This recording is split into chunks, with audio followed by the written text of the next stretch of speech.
did you see the abortion ban in Arizona? Yeah, it's pretty crazy because, in case you haven't seen, the state Supreme Court, I believe, reinstated an 1864 law that bans abortion across the board, no exceptions, right? And people are, obviously protesting. People are going back and forth online and everything. And I've been thinking about it a lot because I'm thinking about it from the perspective of someone who will never need one himself.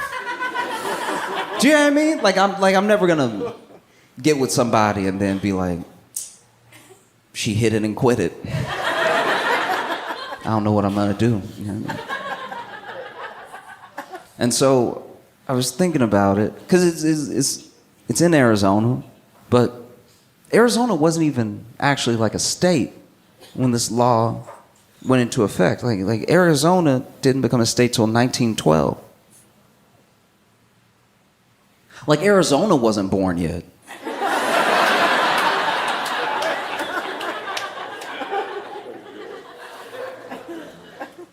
And it's such a contentious thing because it's so much about belief, right?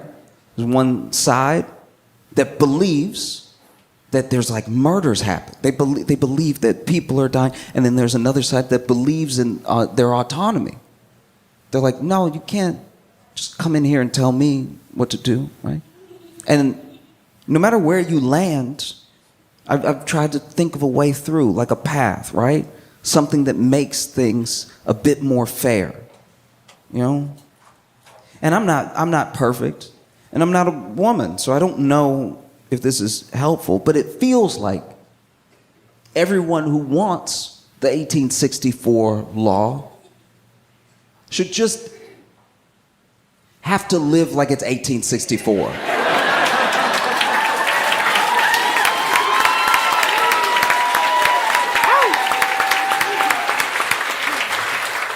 Because technically they shouldn't mind anyway. We're bringing back the laws, why not the lifestyle? You can have the law that you want. You win, you got it. But also no more medicine for you. That's done. Just flush those down the toilet. And when you do, enjoy that last flush, because toilets are also off. Those are done too. Yeah.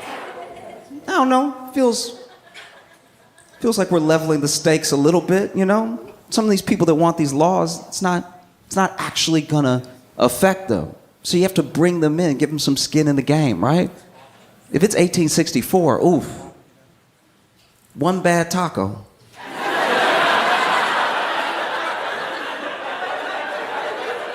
It might really take you out.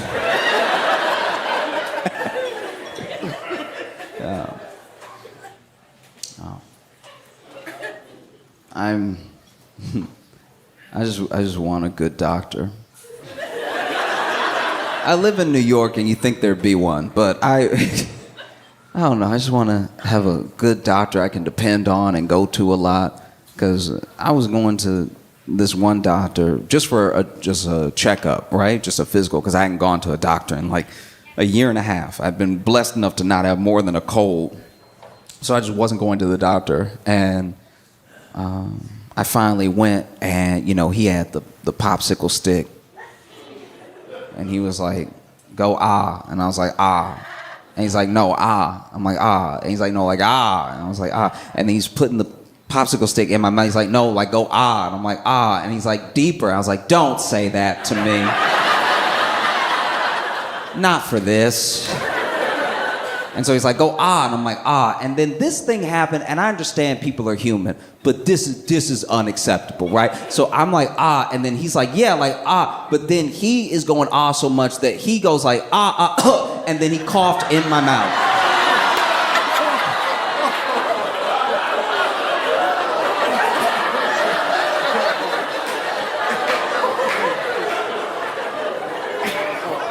And I understand that we all human and everything. We all make mistakes, but this is half off now. You can't. You know what I mean? You're not just gonna charge my full insurance, because now I got what you got.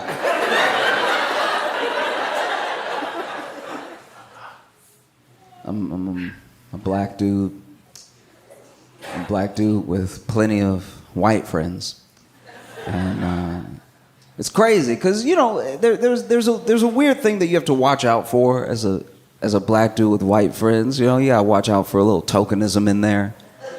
You gotta watch out, you know, you gotta go to the function, make sure there's another one of you. Because you don't want it to be just you. You don't want to be the only black friend. Because now I just know it's like, oh, you collecting. One black guy, one Asian guy. Oh, this is not good. This is grabbing us like infinity stones. You know what I mean? It's very uncomfortable. You know? But there are some tells to know, like, you know, past friendship and past any sort of like social constructs around race. There are ways to tell as a black person, all by yourself, how close your white friends really are to you, how they feel about you. You, as a black person, don't always know who your white friends are until they take a picture of you. Some of you don't know what I'm talking about.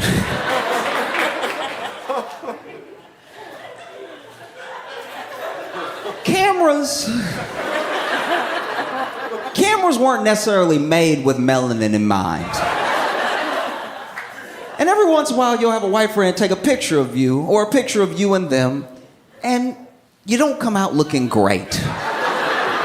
And you'll show them the picture. You'll be like, what is this? You made me look like a cat. Like, what is happening right now? And they're like, looks great to me. Oh, okay. That's terrifying news, because that means this is how I look to you all the time. If you don't see a difference, I don't know if we could be friends. This is insanity. You know, love a white friend who thinks about a flash. Sometimes at the sacrifice of themselves. I've had some wonderful white friends who have been like, let's make sure that everybody in the picture looks good. We'll put the flash on. I don't even have to say anything. Just in my head, I'm like, wow, what a white friend. What a true ally. And then we'll take the picture and I come out looking amazing. We're coming out looking extra Nubian, you know? Like a young prince, and then they look like a fresh ghost.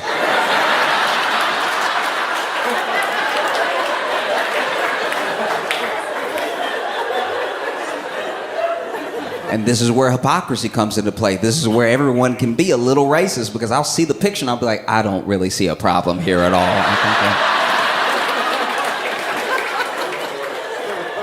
You look great to me. I'll be vulnerable for a second. Tell you. I'm lucky to be staying in a very nice hotel this time, right? But I did a show in Detroit back in the day, and every time I do a show in Detroit, I don't really get a good hotel. I don't know if Detroit doesn't have them, but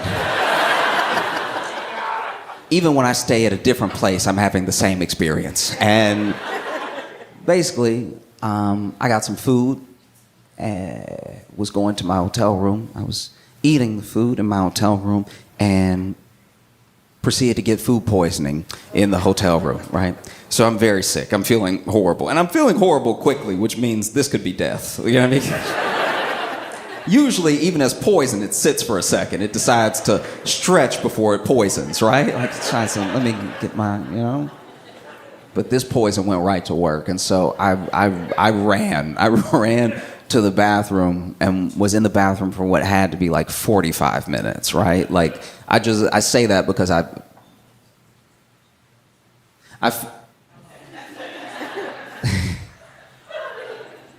just finished an episode of Answer It, yeah. I say that because I finished an episode of Love is Blind, and I think that's around 45 minutes. And so I was in there for quite a while, and you do your best, while you do your best. And because this was not a good hotel room, this is not my fault, but because this is not a good hotel room, things in the hotel room are not good, right? So like the little cabinets are rickety and everything, and at a certain point, the toilet does stop flushing. And I don't know what to do, because they put they put everything in there, but they don't put enough in there. Like there's no plunger in the room, and I kind of get why, because I understand if you go to a hotel room and there's already a plunger in there, you're like, I'm not in a good place. I'm not. Things have happened here. If there's already a plunger in here, I don't want to live this life. I need to try to get my money back, right? But when you need a plunger and there's not one, you are like, why don't they just have a plunger in here? And there's no cabinet with certain things like a broom or a plunger that you would need. And so I finish up. I got most of the poison out, and now I got to figure out what I'm gonna do though, because I'm in this room for 2 days. And I don't know, I personally let things bother me, and I let my mind go to place, like I'll go with a scenario to a place that it would probably never go, but I'm so in my head about it, you know what I mean? Like there's a part of me that's scared that if they know that this is me, because now I have to tell them.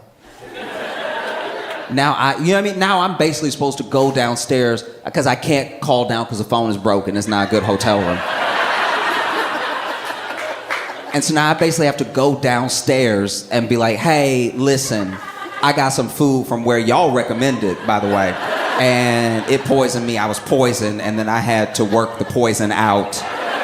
Anyway, do you have a plunger? That is too much in my mind to have to do with a stranger. And I was even honestly kind of rehearsing it in the mirror. Like I was just like, if I just ask for a plunger, or if I'm like, hey, do you have any extra bathroom supplies? And then they're like, toilet paper. I'm like, guess again.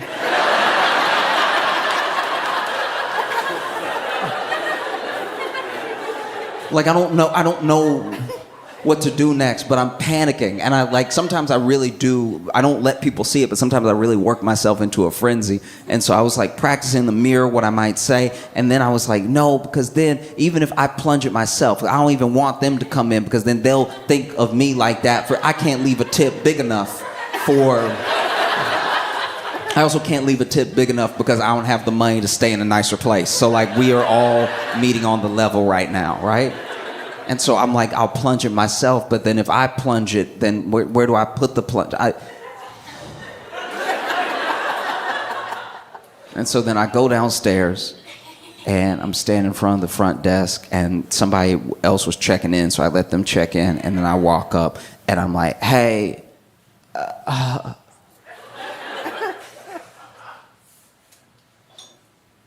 think my room got broken into.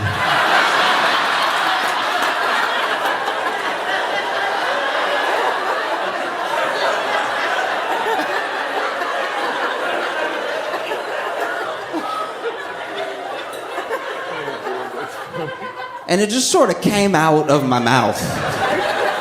But they were like, what? And I was like, oh yeah, I came back and the door was open and stuff. Y'all don't have cameras, do you? You wouldn't have cameras. This is in a nice hotel, so. Okay, y'all have to take my word for it, thank goodness. Yeah, I sort of came back and my door was cracked open. Maybe I didn't close it enough. That's my bad, but can you, I don't know. I just don't know what to do. This has never happened to me before. And so then they're like, well, let us see if anything was taken. And so I was like, oh, I didn't want this to happen either.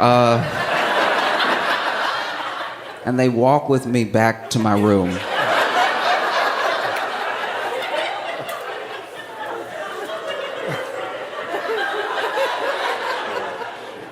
And so I open the door, and the bathroom door is closed. I had to close it. Even for me, it smells like poison in there. And so the bathroom door is closed, so that we're walking around the room. Now, I have been quite messy, so it does look a little robbed in there, which is very convenient for the lie I just told. Like, there's, you know what I mean? There's just, the bag is open and it's upside down. I did that. Like, I just got frustrated. I couldn't find my fidget spinner, and so I was like, But then I'm looking around, and they're looking around. They're like, do you see anything missing? I'm like, no, not really. And then I slip back behind them while they're looking around. And they're like, yeah, it doesn't look like they kicked the door open or anything. And then I open the bathroom door. I'm like, ugh.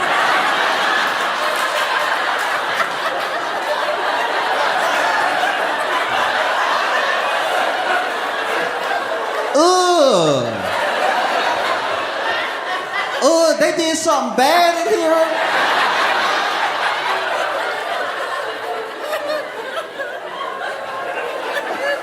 here. Y'all need to up security. Y'all.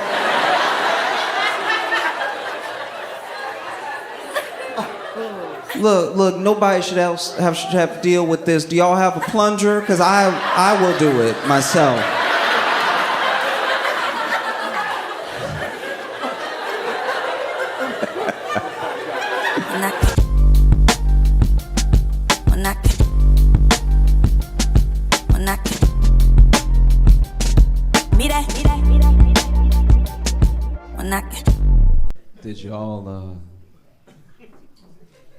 Did y'all see the Alabama brawl? Yo. Who knew Wakanda was in Alabama? That was crazy. That was wild. So many people came out of nowhere. That shit was like Black January 6th. That was like... That was crazy. If you didn't see the video, if you don't know what I'm talking about, I'll explain it really quick. Basically, there was this one guy. He was an employee of the place, right? And he was like asking these people to move their boat, you know? So it was a black employee, but he was asking these people who happened to be white that had the boat to move their boat, and they wouldn't move the boat. I don't even know if this part is true, but I heard that the riverfront boat that was waiting to dock had been waiting for like 40 minutes because these people refused to move, right? So finally, he just keeps going, like, you gotta move the boat, you gotta move the boat. They get out of their boat, they're cursing at him, and he's not backing down. He's like, you have to move the boat. I work here, you have to move the boat. And then they just keep cursing at him. Finally, they put hands on him, and then they start fighting him. And he did his best. He held his own for quite a while. So it's not like they beat his ass, but they were clearly ganging up on this dude, right? And, a lot of people, as soon as they saw the video, they got upset. I got upset when I thought it was going to bum me out, just seeing like 5 white dudes ganging up on this like middle-aged black dude and everything. And some people were upset about the racial part immediately. But I'm not going to lie. I was distracted. I wasn't. I didn't hate these people because they were ganging up on them and they were white. I hated them because they had a boat. You know what I mean? This isn't just a race thing. These rich fucks with a boat are trying to beat up a working class person. Is insane. Made me furious. And then they started fighting them, and then like other people came. And, a lot of black people already saw what was happening. So then when the riverfront boat docked and other black people who saw what was happening, they all just swarmed. It looked like, like that one episode in Game of Thrones where, they were losing, but then just more just came down the mountain. It was like, I was like, God damn, okay, wow. Send in the troops, apparently. I should back up. When the fight started, the initial fight where the dude was getting ganged up on, he just threw his hat.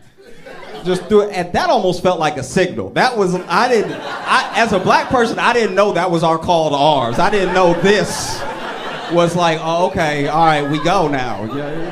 That was wild to begin with. Then it was crazy because then so many people swarmed in, it turned into a huge brawl. And I don't know if you saw a video, but there was one person that wanted to help when they saw him getting jumped so badly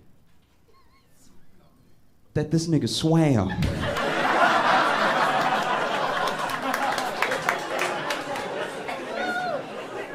Jumped in the water. From the camera angle, we don't know where he came from. I'd like to think he came from Africa. I'd like to think He started swimming 6 weeks ago in preparation. Because look, if you know, the history of black people swimming, especially in the South, you know that we're not known for it. You know what I mean? And so I'm not gonna critique his swimming because I was just happy to see another black dude swim. That's just, every one of us swimming is a W, okay? But I do have to comment, because he wasn't swimming normal. Did you see him swim? He wasn't swimming regular. This was not regular swimming, right? This man wasn't swimming to the fight. This man was punching the water till he got there. I knew he was gonna whoop ass when he got out of the water, because he was... I've never seen someone punch water till they got to their location. That was so crazy. Go back and watch the video. This man punching with horsepower. Like, I've never seen anything like it. And then he gets out of the water, starts whooping ass, everybody whooping ass and everything. So you know that those white people, when it started fighting, then started more fighting, you know they were relieved when the cops got there, but they must have been conflicted, because half the cops were black. Like, that's a situation where even when the cops arrive, you're like, ooh, whose side are you on? Because I was kind of doing a thing before you got here. You know what I mean?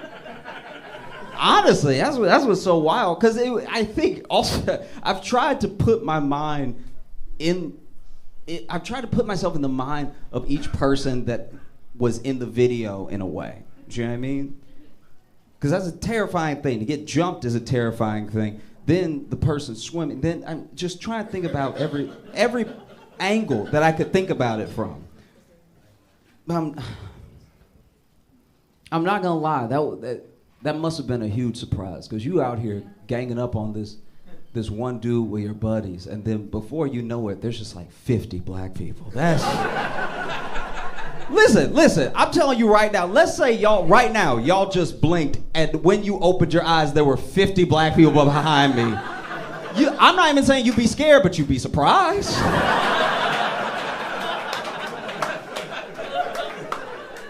You'd be like, wow, that was fast. That's all you'd say. You know?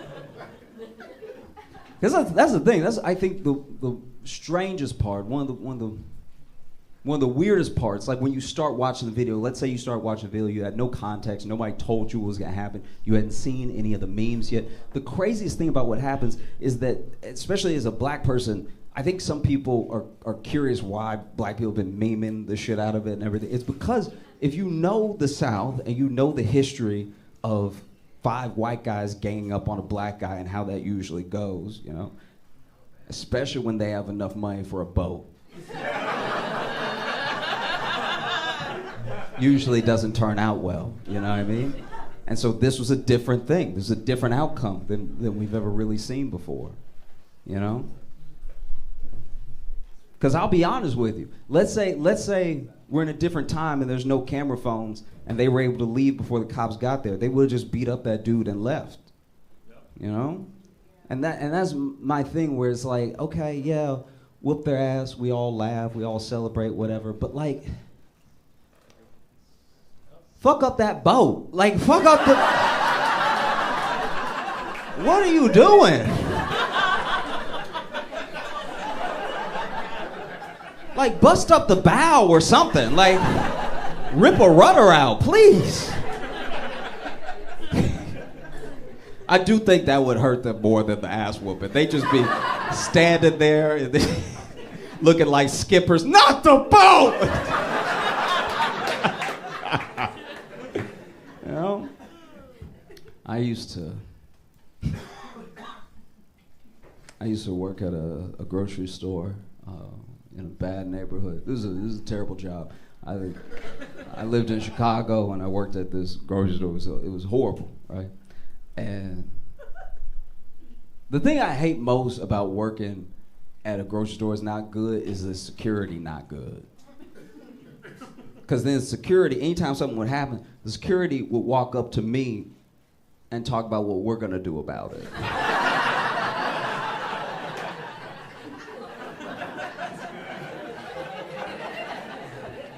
bro, I do this.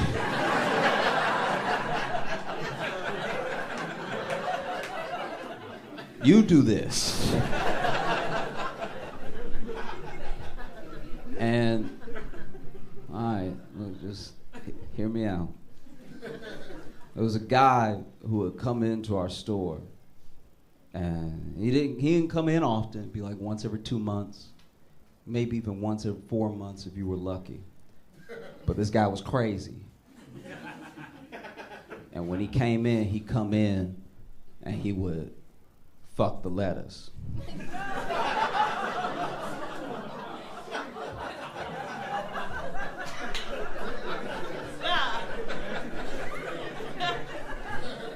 I know you're wondering how, let me explain. It didn't have to just be lettuce, but it was anything he could cut a hole in, he'd go to town, right? I worked there. What are y'all groaning about? I had to see this. And so this dude, man, he would come in, cut a hole, go to town. Security guard come up to me.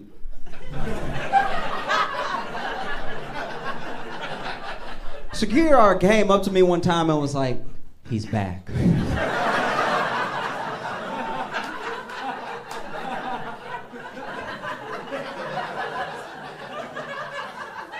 I was like, that's a you problem.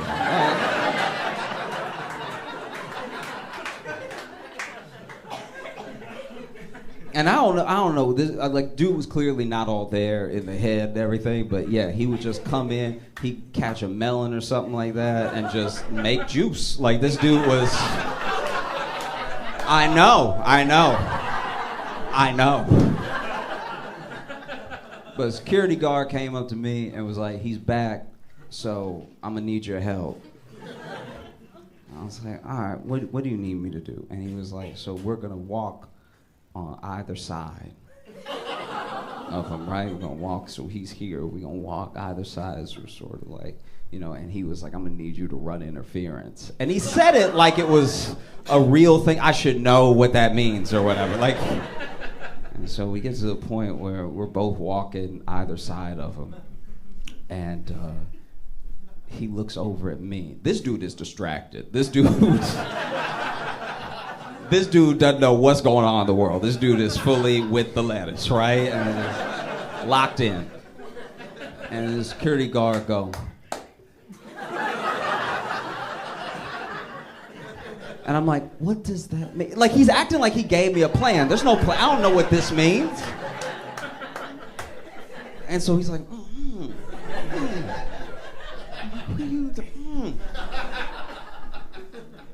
So finally, I just yell out, I'm like, hey, dude fucking the lettuce. And that dude turned around and faced me, and when he faced me, I was like, tackle him. And then he did. He tackled him. Got that dude to the ground. And you gotta give credit where credit is due, okay? You do. To the security guard and to this dude, because this dude was so hard, when he got up, the lettuce was still on him. That is crazy. I don't know if I've ever been that hard in my life. This dude got up, hands being held. Like, it's not like he can help out for a quick second.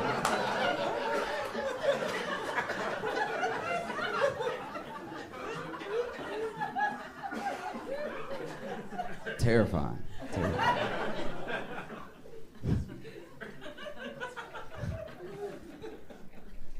I've been thinking a lot about the way that that couples fight.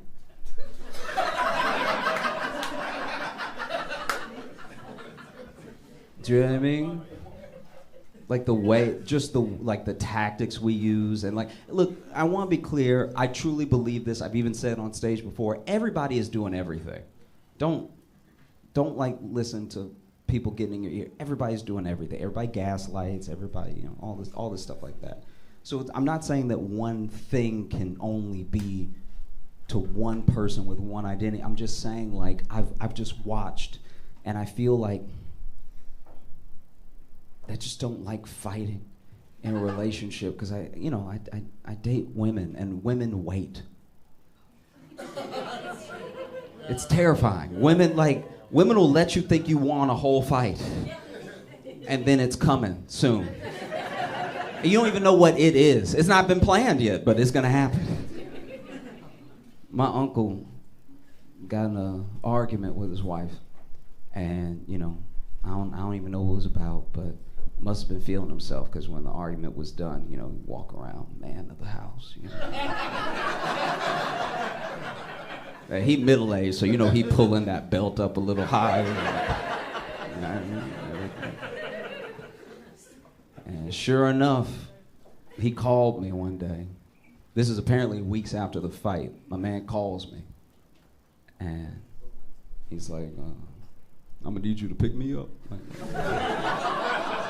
I need you to pick me up, come get me, I'm gonna need some help, young blood, and I was like, what's wrong? And he's like, okay, so we had a little argument, all right? So we had a quick little argument, and I thought everything was fine, but it's the day to take me to the optometrist, because I broke my glasses, and she talking about she not gonna take me.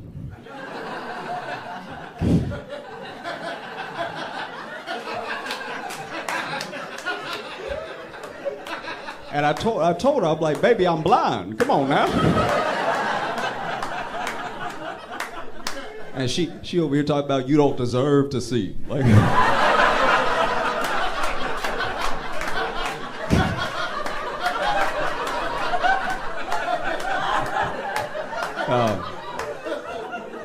y'all been phenomenal. Thank you so much. I'm Josh. I'm old enough now that for me and my group of friends, any guy in my group of friends that still can't get a girlfriend or something, now it's very clear that it's because of jarring personality flaws. You know what I mean? Because this is the thing, we were all awkward. So I was 15, I'm an awkward man, but I still figured out parts of life. You know what I mean? So then I'll talk to some of my friends like, man, you just can't figure women out. And I'm like, nah, dog, you 30. This is... Something should be happening, you know what I mean? You can't just be like, I'm scared to talk to girls because women are afraid of you. I don't know what you need to be doing. I don't know if you need therapy or sunlight, but something has got to give if we gonna keep hanging out. And I think I found one really important thing that's probably one of the biggest things when you move out. As a guy, when you go out into the world on your own for the first time to make something of yourself, and when you have your first domain, right? Your first place where you're like, this is my place. Whether it's an apartment, a house, whatever you have, it's so important. As men, we have to. I cannot stress this enough. We have to invest in at least one stick of furniture, all right? A lack of furniture is killing us out here. Everything cannot be on the floor. I can't say it enough, everything cannot be on the floor. Because when you bring a woman back to your place and then she opened the door and then you walk in and she sees a bowl on the floor, she's like, ooh, okay, he gonna kill me. I picked wrong, that was my bad. He didn't even have a murdery face, but... A bowl on the floor makes it look like she not gonna be here long, and neither are you. This is where you bring people to kill people. It just, I can't stress it enough. I know that we don't care. We don't care. We're happy. It takes very little for us to be happy. We're happy. But if you plan on having any female companionship, I don't even mean sex. If you just plan on having female friends, then you need to be able to put your things on things. That's not a crazy ask. It's the amount of dudes the amount of friends I have that don't have a chair is so distressing. I understand if you don't have a dining set. I understand if you don't have a bunch of chairs, but you live here. Don't you want to sit? This is just one chair. I don't know. Please don't put your books on the floor. Please do not put your books on the floor. You could have the thickest books. You could have War and Peace and Paradise Lost next to each other. But if they are on the floor, she's gonna be like, he can't read. He can't read. That's a doorstop. That's not. He not cracking that open. That's a paperweight. No? You don't even need books. If you had a bookshelf and put 2 magazines on it, she'd be like, what a cultured individual. You know what I mean? I'm just saying, the amount of friends I have that are oblivious about this. Like, I'll have a buddy call me. I'll ask him about his day. I'm like, how'd your day go? He's like, man, it was all right. We were having a good time. Went out for dinner and everything. Then she get back to my place. She want to get all uppity and leave. I was like, you brought her to your place. You brought her to the place that we hang out. You brought her to the place that I've been, where you live, where you sleep. I'm surprised she didn't call the police. Because that's my thing. It's just...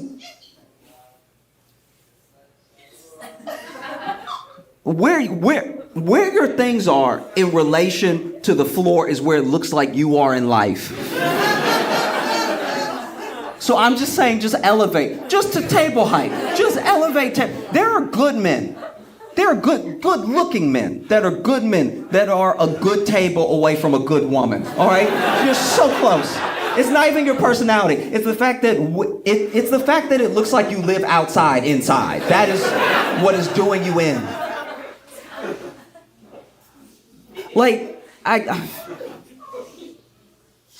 get it. I was broke. When I moved to Chicago, I had no money, and I got my first place, and I slept on an air mattress, which was the floor. The air separating you between the floor and where you are, that's not real bed. That's floor. It is floor. I can admit that. That's floor, right? So I was sleeping on the floor with some comfort, okay? So I get it. When you go out into the world on your own for the first time, make something of yourself, you may not have all the money, you may not come from money, you may not have resources. I'm not telling you to get the whole IKEA setup immediately or anything. I'm just saying you should have enough furniture that if you bring a woman back to your place, you have just enough going on to look like you were robbed. That's all I'm saying. Just when you bring her back to your place and you have to make the bookshelf everything, you gotta make it the kitchen cabinet, so then she sees a bunch of forks on the bookshelf and her face starts to screw up, you can turn around and be like, they got me. They got me. I knew this wasn't a good neighborhood, okay? Let's go to your place where it's safe, baby girl. Do you know what I mean? Okay. I have to leave soon. Did y'all see the Alaska flight? The Alaska Airlines, okay, if you didn't see it, basically a piece of window popped off of the flight, mid-flight. It was still flying. It was still in the air, and some window came off, and then just a bunch of plane came off. Like a door's worth of plane, it might have been the door, a door's worth of plane came off. And I have been so shaken because we've been shitting on Spirit for a minute. We really let Spirit have it all, and they have not had one of these happen. The whole plane get there with you when you fly Spirit. Like the plane that left is the plane that arrives, and you. That didn't seem like a lot to ask before, but now you really gotta wonder, right? And it just is so crazy because I know there were people screaming in videos and people crying and stuff like that, but by and large, everybody was so calm. It makes me wonder if if it's an American thing, if we are so bloody, if we are just so traumatized from life in America that a plane can start to come apart mid-flight and you're like, well, I did pay $68, so I guess that's fair, that makes sense. I didn't pay for the whole plane to get here, you know what I mean? I paid for just me, and right now I'm still headed there, so I guess they're fulfilling their contractual obligation to get me somewhere. I don't know.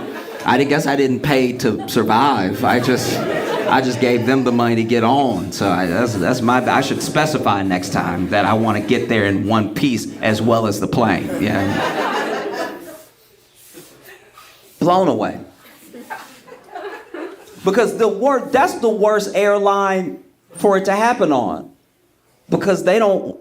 When you imagine if you taking a nap, you mid nap, right? Because you got a nap on an Alaskan flight. You have to, because they don't have the TVs. They don't have the TV, so the only thing that entertain you is your dreams. All right. So then you go to sleep, and then you wake up, and everybody's screaming, and it is louder, right? It is just louder in here now, and a little cold, because we are in space. That is way too high to be losing some plane. You know what I mean? And it just, everyone was so calm, even in the post-interview after, when they landed, and then they were asking people what it felt like, what was happening. There was one woman, I understand that she was probably nervous, and so she was nervous giggling, but there was one woman who was acting like it was a Six Flags ride. Like, she was just like, yeah, and then a little piece came off, and then, I don't know, we were all like, what do we do? You know, and like, I don't know, I had no idea. Like, it was so crazy. This has never happened before. Like, has it happened to you before? I don't know. I've been on Greyhound buses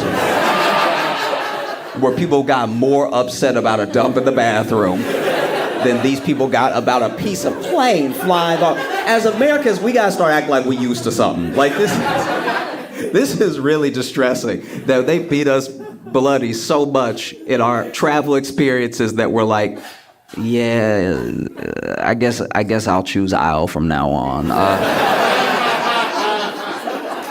Do you know what I mean?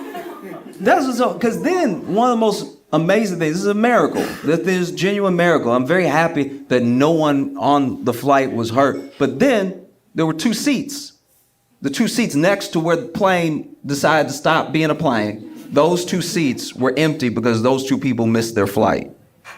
Which is incredible, right? You love a story like that. It does make me wonder about that third person, because that means that third person was sitting there. Like, did they take a nap and just wake up like, what the fuck? What the fuck?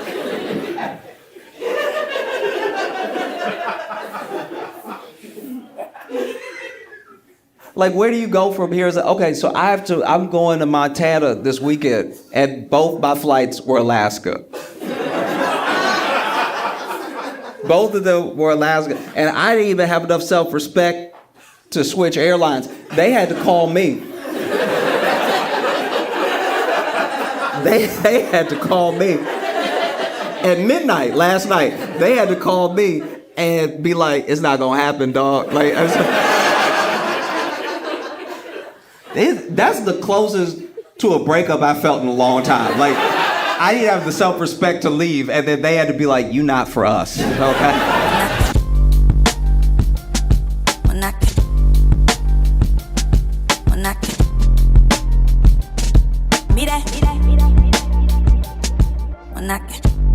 Make some noise for Josh Johnson!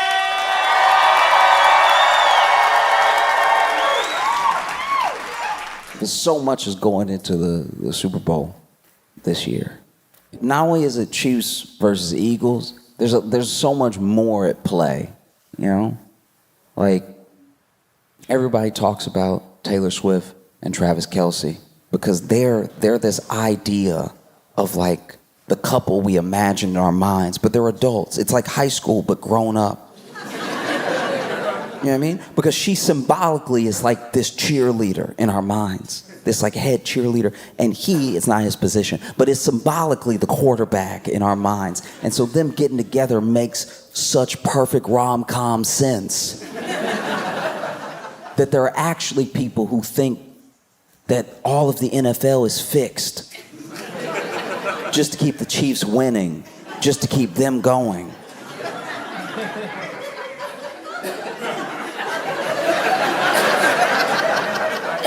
And honestly, you kind of have to give Taylor props. There are people that think she's so powerful. She is single-handedly shifting the course of the NFL. You know, because this is my thing with it. You know, if it's fixed, why would they be tackling so hard? You don't need to sell it that bad. If most of the teams know they're not going to the Super Bowl, I think you lay off of a couple hits. I don't think anybody's getting CTE as part of a script.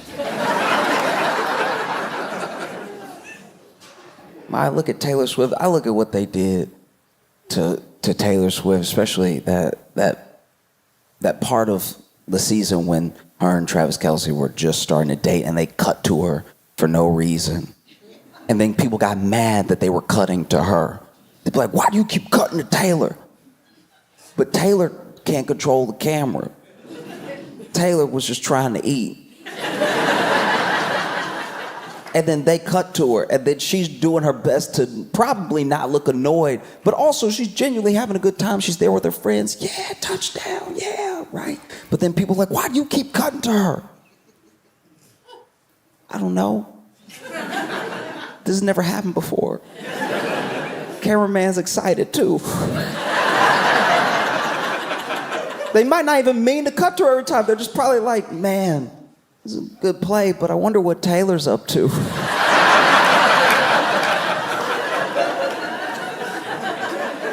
Don't get mad at Taylor because the cameraman got a crush.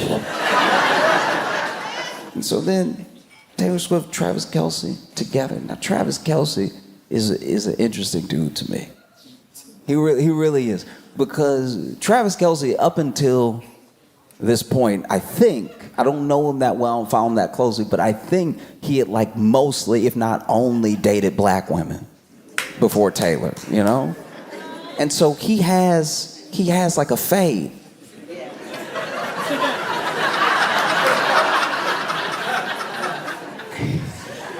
So this dude has a fade, and people were asking him about his fade because he has his platform raised. He was already super popular, but his platform got knocked up a few levels by dating Taylor. There were more eyes on him than ever before. And so then, you know, everyone was asking him about his fade. And then about exactly a year ago, from when I'm speaking right now, they asked him about his fade and what it was like to like invent that look.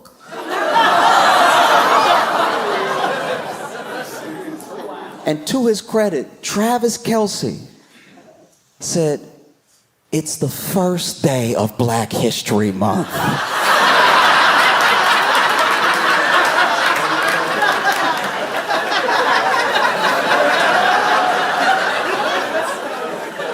What are you trying to do to me?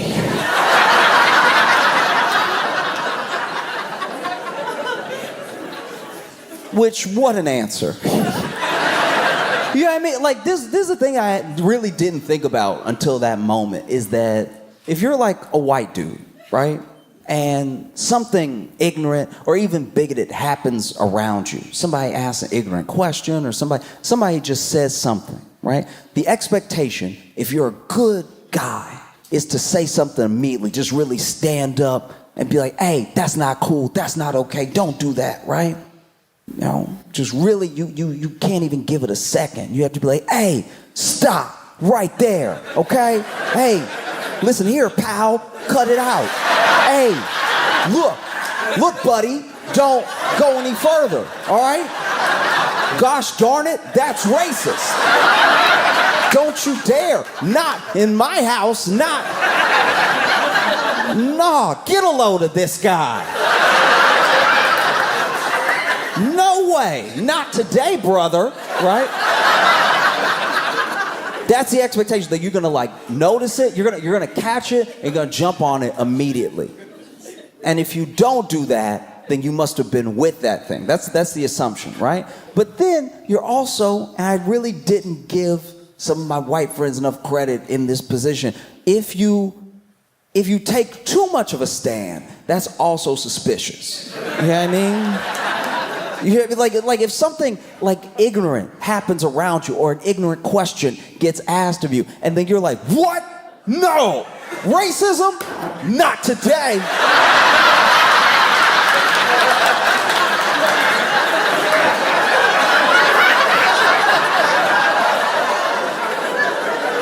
Nah, buddy, I'm putting my foot down. Like, because then people are like, oh, what? Are you hiding something? Why are you so amped up like this? You know? And so to his credit, he's like, guys, look, it's the first day of Black History Month. What are you trying to do to me? All right? I didn't invent that look, okay? I got a barber. He knows how to do the taper.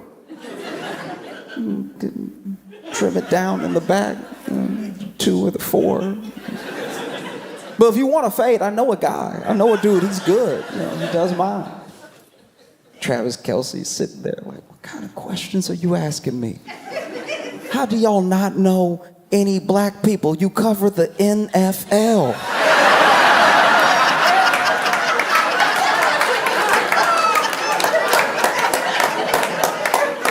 What's wrong with you? You know? And Travis and Taylor together, they do, to me at least, you know, the little bit that I engage with it, because I don't necessarily follow either one of them closely, but every time I see them together, they do look like picture perfect in a way where I'm like, okay, obviously you're going to get the conspiracy theories, but the conspiracy theories were weird to me because they were like people upset, but what's there to be upset about? It's football. She's blonde. We're in America. This is the most American thing that could be happening. And there are people that are like, no, it's a psyop. I'm like, against who? It's a beautiful white couple. Who are we trying to trick? What is the plan here? Though that's how you can tell there are some people that just need to be mad about anything possible. I'm like, what? You're the one that said stop kneeling, and now you're mad at Taylor and Travis Kelce for holding hands. What's crazy about the Super Bowl for me is that no matter who wins, no matter who it is, the celebrations I've always found very odd. You know? I understand celebrating when you get the touchdown. I love those. I hated when the NFL tried to like clamp down on any showboat, any celebrations, because you just did one of the hardest things in the world. Imagine if you did that for like a scientist. Scientist finds the cure and he can't even do a little.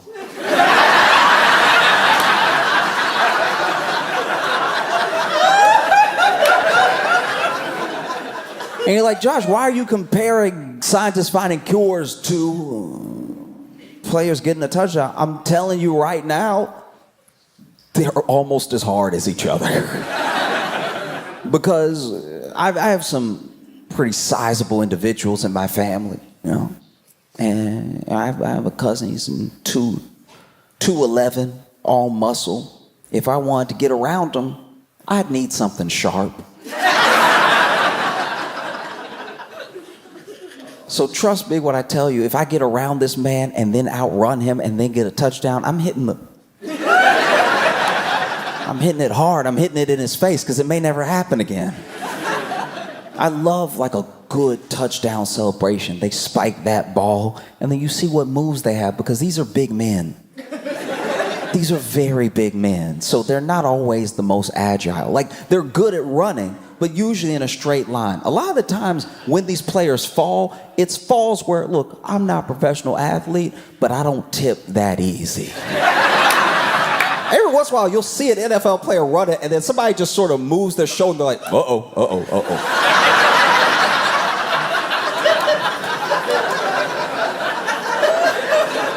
That's my favorite, is when they catch it, and then somebody's too close, and they're like, we going down, all right. No, but when they get in the zone, they've spiked the ball, there's a couple seconds left, and they're allowed to celebrate. This is when you could really do it. And they hit something you didn't even think was possible, you know.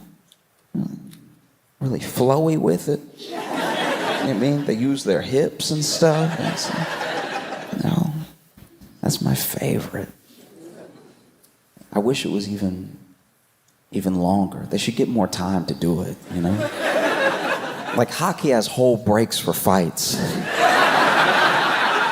You could let a guy run in and get on his hands and knees, and then the other guy's like, yeah!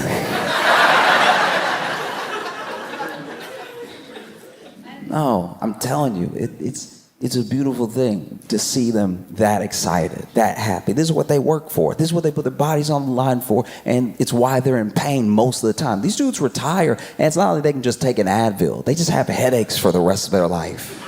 And so in this moment, they did what they came to do. They scored, maybe they won. Let them celebrate, you know? Some of the celebrations I don't get though, like when they win and they have to throw some sort of liquid on the coach. I feel like we never ask the coach how they feel about it. Because they don't always look excited. It's almost like a requirement that whatever it is has to have some ice. And it has to be a surprise. They never do it from the front. It's always just poured all over the coach. Why is it? They win. They did what they came here to do. And they look at the coach and they're like, yeah, drown him. He'll love it. On top of everything, with Travis and Taylor and the Chiefs, you have the Eagles fans. Truly remarkable. They're terrifying.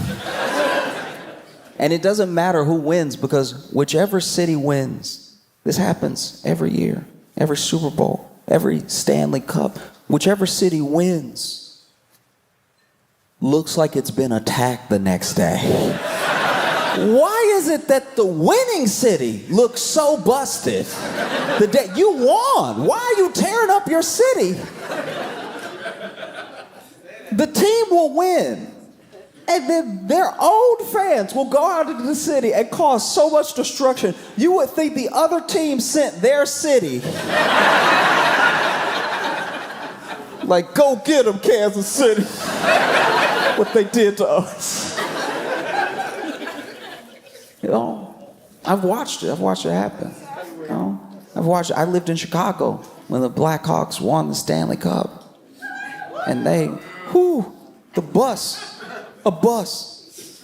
They were leaving, everybody's excited. And then there was just like a group think, that's a bus. It shouldn't be right side up.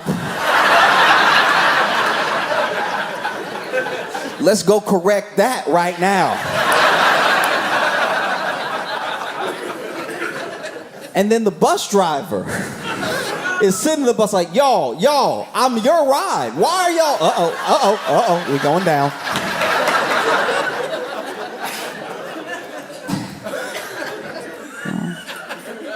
And on top of it all, you have the Super Bowl halftime show performed by Kendrick Lamar. And as far as we know, SZA and potentially some other guests, you know. And this is wild. You know, Kendrick said it about himself, but truly, we're seeing astronomical, historical levels of him being the biggest hater in the world. Fundamental hate. A hater where I pray I never have a hater that plans as well and executes hate so efficiently as Kendrick Lamar. This man hates the level of hate. Okay, so if you are not aware, in the beef between Drake and Kendrick Lamar, the first song that you could say maybe even kicked off the whole thing, some people say it was like that, but some people say it was First Person Shooter. And in First Person Shooter, Drake says, big as the what? Big as the what? Big as the Super Bowl. And I guess Kendrick said, challenge accepted.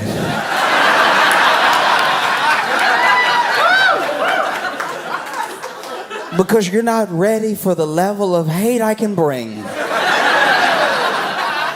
And then there was a whole beef, and this whole thing happened, and, you know, Kendrick kind of, I don't know, I guess ruined Drake's life. And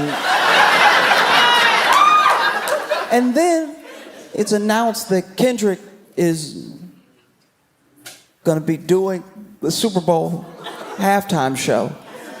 And Drake, he started suing. He started suing different parties. He started suing in different ways, different lawsuits claiming different things, some defamation, some were just petitions to get information, claiming that Not Like Us, the song that I'm assuming plays in Drake's head 24/7. You know, that song that they use bots. They must use bots. That's why it's so popular and everything. And then he withdrew one lawsuit and he filed another lawsuit. And it would seem, I'm not Drake and I'm not on his team and I don't know his lawyers, but it would seem that all these lawsuits are to, in some way, hopefully, possibly, stop Kendrick Lamar from performing Not Like Us at the Super Bowl. That is what a lot of people think all of this is about. He just doesn't want him to perform that song at the Super Bowl. And so maybe he thinks that if he causes enough legal trouble and kicks up enough of a fuss, that the NFL will be like, hey, sir,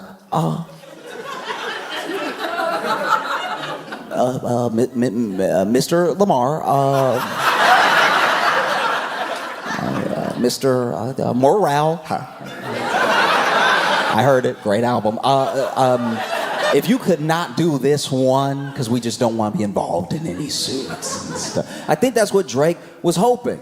And it appears that has not worked, because then a representative for the NFL came out and said Kendrick can do whatever songs he wants, whatever, it's his halftime show. So let him perform, you know what I mean? And that's got to be rough. that must be rough if you're Drake to hear that, because now all Drake can potentially do is sue sound. That's the only thing he hasn't tried. If he comes out and is like, hey, anybody making noise can get it, all right? It's the only thing I can think of. You know what I mean? Because it must be terrifying. If you're Drake, to think that Kendrick might perform Not Like Us at the Super Bowl halftime show, one of the most watched events in television, period, might be him doing a song he wrote about you. A song that already, as I'm speaking, has won 3 Grammys. That's gotta be terrifying, to think that he might go out there and perform Not Like Us at the Super Bowl. And the audience knows every word.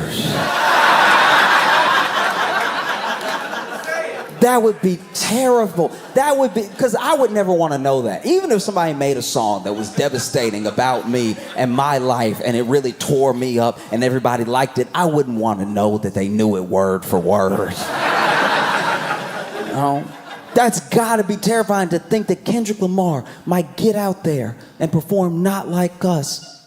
Might to a loud stadium of fans screaming. You know?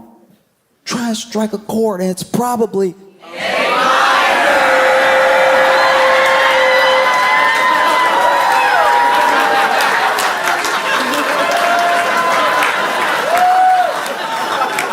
I think even scarier than Kendrick performing Not Like Us is the audience performing Not Like Us.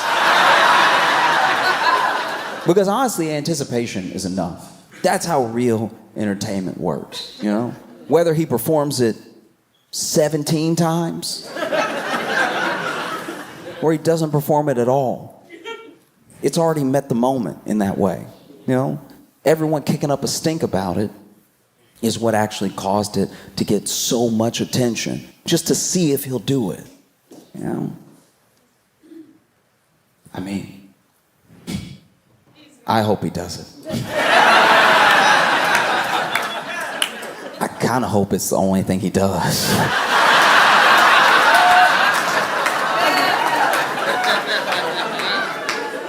Mainly because the Super Bowl halftime show is recorded and it has all of its own production elements that gets them submitted for the Emmys.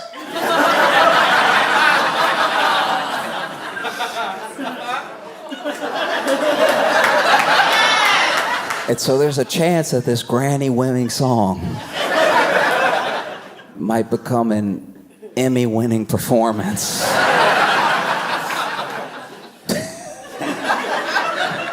Oh. I will say though, sometimes it feels like with sports, it's the only time you see so much investment. You see so much come out, like just thrill, agony, all these emotions around a dude's team, around that game, around players and stuff. And I think it's because like sports is one of the few places, maybe even one of the last places, that like a man can express all the aspects of human emotion. He can cry over his team losing. He can be elated. He can be like giddy like a little kid or something. And it's one of the last like socially acceptable places. It's very easy to say like, no, just cry. It's okay for men to cry, but you're not ready. I love when people say like, no, come on. Just break through decades and generations of trauma to just like do what feels like what you want to be doing. No, the only thing stopping you is your mind. As if it's that simple, Sports is one of the last few places that these bonds can be created and that you can fully express yourself. It even creeps up in little different ways. Things that you are innocuous enough, but they run cover for other things, right? Like, let's go. Every one of us here knows a man who has a water bottle. Maybe it's half full, maybe it's a quarter full, but he throws it up in the air. And it flips, and it flips, and it flips, and then if it lands right side up on a flat surface, he will lose his mind. He throws the ball up, it flips, lands right side up. Let's go!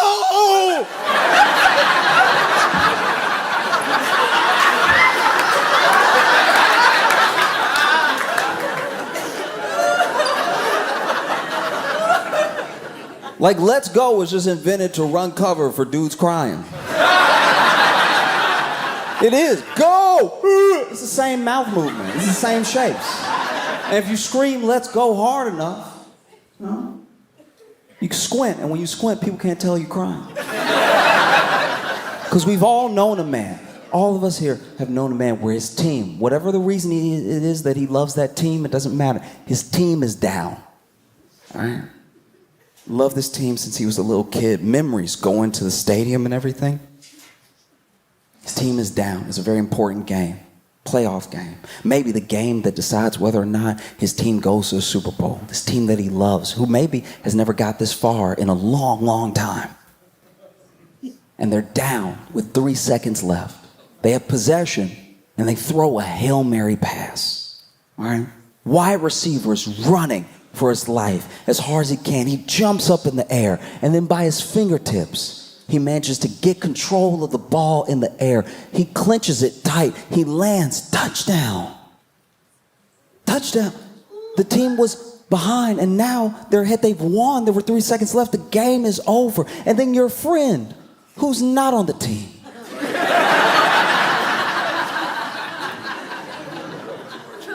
who's not at the game, your friend on his couch pops up in front of the TV. Let's go!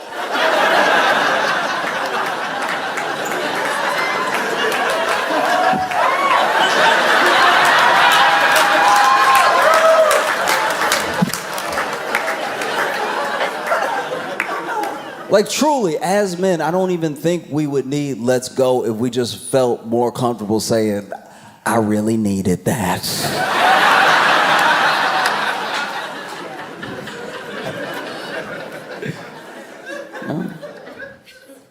Because I even try now to add more sports analogies in the examples that I make, because I feel like it accesses some people who don't get what I'm saying otherwise. There are people that are truly, we give them a bad rap and everybody makes fun of them and everything, but there are people who are genuinely very, very intelligent. You can tell they're intelligent because they find a game that they love and all the game theory around it and all of the possible combinations of what a play could be go through their head. They can screen a play perfectly, almost like it has the lines that we see on the screen, right? But for them, it's playing out perfectly. They know what's happening next. They know someone's made a mistake as soon as the play starts because they understand the game that much. They just don't ever know why their wife is mad.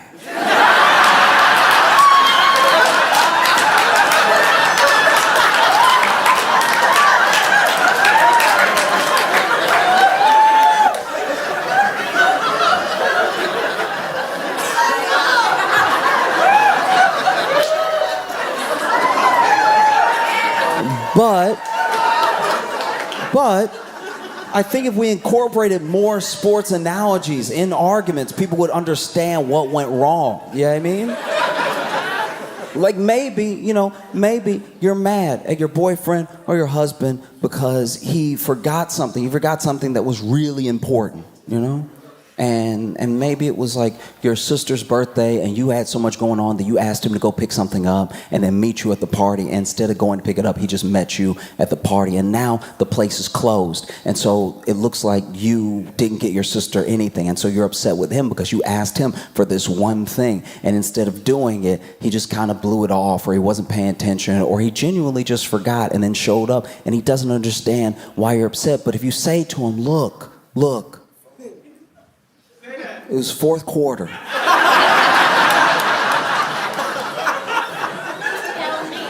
It was fourth quarter, and you're at the 3rd-yard line. Like, you're in danger of the other team getting a safety. That's how clutch this is. You only have a few seconds to pass off that ball, right?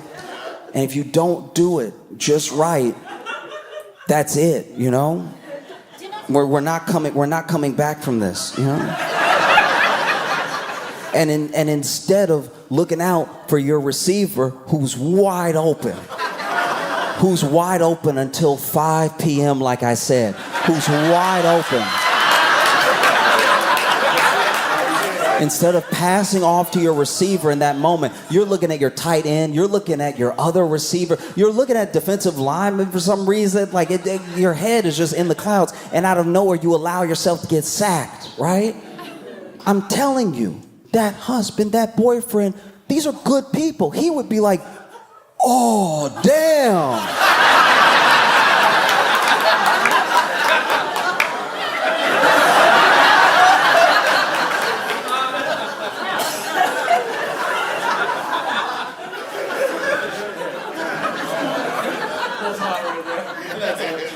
Her present was the receiver. Oh.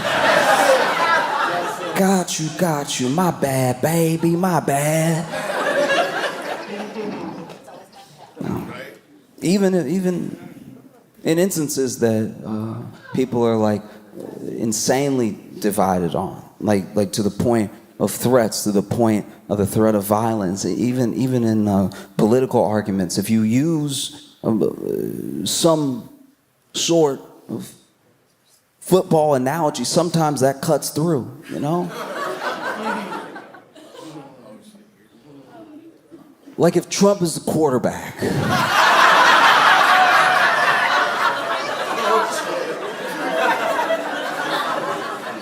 And he hikes the ball, because this is the play that he called. He called this play. This was his play that he wanted. He gets to call the play. Not always, not every play, but this play specifically. He called this play because he wanted to do it, because he thought it was a good idea. This was his play, right? And then everybody was open. The tight end was open. The wide receiver was open. All right, defensive backs. Everybody was doing what they were supposed to do. Everybody on the sideline was cheering, giving support like they were supposed to, and everybody on the field was playing their position as best as possible. And the screen was even working well. You know, everybody's moving out of here. People are wide open. And then your quarterback, rather than throwing what could potentially be a touchdown pass, he just sort of threw it out of bounds. Which is confusing. So the next time that y'all huddle up, you ask him, you're like, hey, what was that? What happened? That was the play that you picked. Why'd you throw it out? Were you scared you were gonna get sacked? What is it a time thing? You're trying to stop the clock? Like you're trying to give him the benefit of the doubt in as many ways as you can. Like, hey, so what's the plan here? You're literally bent over, huddled up, looking in close. What's the plan? What are you doing? What is the goal here? Because I thought I was playing my position perfectly, and then you do the. So what's next? What happened? Tell me what happened. And then your quarterback is like, I think the ball was black. I don't know.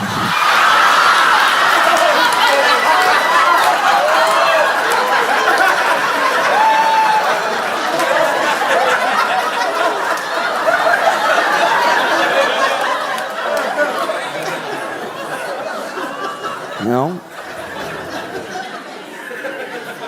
I'm just saying, right? I'm just saying that when I tune in to the Super Bowl on Sunday, I plan to watch a good game, hopefully a game that makes sense, hopefully a game that is epic enough that it can yield more analogies for my daily life. And if Kendrick Lamar performs not like us, I'd be a liar if I didn't tell you that even though I wasn't on stage and I wasn't at the game, I wouldn't pop up off my couch like, let's go!